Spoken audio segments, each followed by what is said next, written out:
Mire, va a llegar momentos en que usted no sabe qué decir. Yo les compartí por allá en el año 1985, cuando llegó el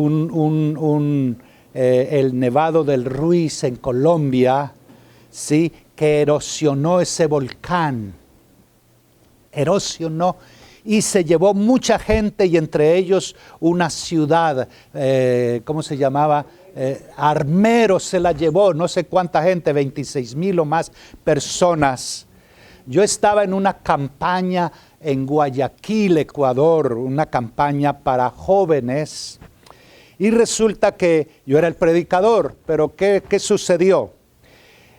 Yo trabajaba para la Sociedad Bíblica en ese entonces, y en la revista de Sociedad Bíblica, era una revista, en la primera página, en una de esas ediciones, salí con el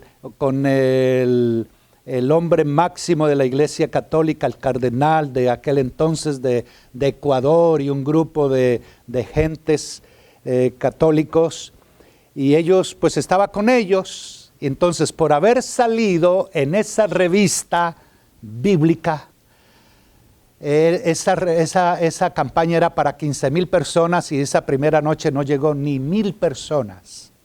¿Por qué? Dijo el pueblo evangélico: no podemos patrocinar a personas ecuménicos.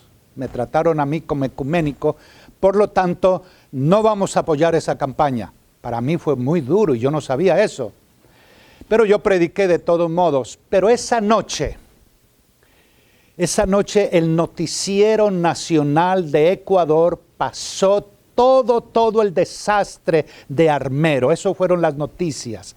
Y el que presentaba las noticias era un ateo y decía: ¿cómo un Dios de amor puede permitir que una noche de desastre se lleve 26,000 personas? ¿Dónde está el amor de ese Dios? Y resulta que al terminar la campaña de esa noche me iban a entrevistar 5 minutos para hablar de la campaña allí en Guayaquil. Así que al terminar me llevaron al canal, y cuando yo vi todo eso, y la primera pregunta que me hace el que me entrevistaba, que era el director de noticias y el locutor, me dice: usted es de esos que hablan del amor de Dios, de ese Dios que permitió que se llevaran a una ciudad en una misma noche, y 26,000 o más personas murieron. ¿Ese es el Dios de amor que usted habla? Oiga, déjeme decirle que allí se cumplió esto que dice la palabra. Yo no sabía qué contestar. Y la entrevista era 5 minutos, porque era al terminar el noticiero. Yo le decía: Señor, ¿y aquí qué respondo? Lo interesante es que esa semana anterior yo había pasado por Colombia, y por todas partes se anunciaban: hay algo grave que va a suceder. Por favor, salgan, no se queden donde estén, busquen un lugar mejor. Y decían los lugares por donde podría pasar si el si el volcán estallaba.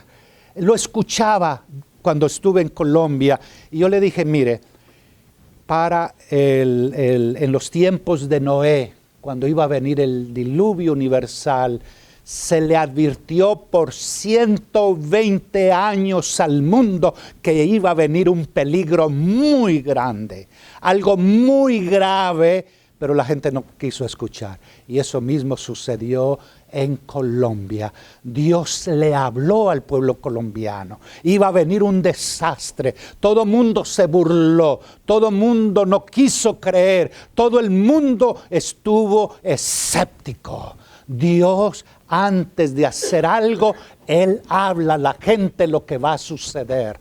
Bueno, y el Señor me dio palabras. Pasaron los 5 minutos y el locutor dijo: oiga, esto está tan interesante que yo creo que vamos a seguir la siguiente media hora. No fueron 5 minutos, sino 30 minutos más que el Eterno nos dio para que habláramos del amor y la misericordia de Dios. Oiga, al final, pues fue el Señor el que obró. Al otro día, muy de mañana, cuando yo estaba desayunando, veo que llegan como 50 pastores.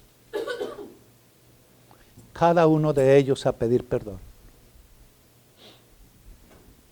Yo le dije, no, ustedes no tienen que pedirme perdón a mí. Si le fallamos es al Señor. Yo he venido para hablarles a los jóvenes. Yo no soy ecumenista.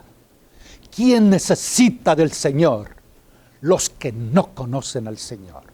Aquellos que dicen conocer al Señor, pero no lo conocen. Tenemos que llegar a ellos. Todo mundo pidió perdón. Los que llegaron allí. Esa noche no cabía la gente en el estadio. No cabía la gente. Esto se cumple. Dice que cuando